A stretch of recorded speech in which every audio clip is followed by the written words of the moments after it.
फरवरी में गुलमर्ग में इतनी गर्मी का हम पहले कभी सोच भी नहीं सकते थे, लेकिन ये अब असलियत है और इस असलियत को हमें कबूल करना होगा और आगे जाके क्या इकदाम उठाने होंगे उसके बारे में मैंने अपनी तकरीर में भी कहा, इससे पहले भी मैंने कहा है।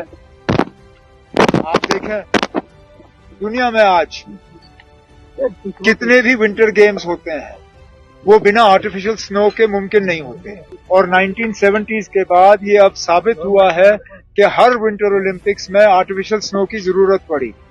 अब कहीं ना कहीं गुलमर्ग में भी हमें इस तरह के फैसिलिटीज बनाने होंगे दोनों लिहाज से, एक तो स्पोर्ट्स के लिए ताकि एक दिन ऐसा आए कि हम भी वहाँ मेडल पोजीशन में हो, और दूसरा टूरिज्म के लिए। This was Jammu and Kashmir Chief Minister Omar Abdullah, who talked about unpredictable snowfall patterns and mentioned that reliance solely on natural snowfall is no longer sustainable for both winter sports and J&K tourism. His proposed solution: artificial snow generation in Gulmarg.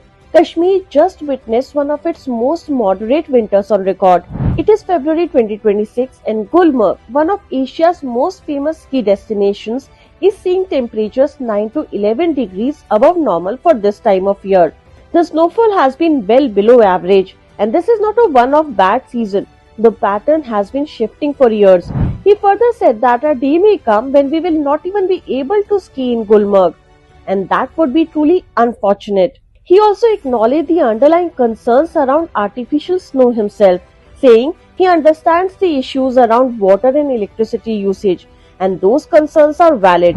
Artificial snow systems consume significant quantities of water drawn from local streams and large amounts of electricity. At the recent Winter Olympics in Italy, environmental groups flagged that rivers were heavily drawn upon just to produce snow for the games. The same questions will follow Gulmarg.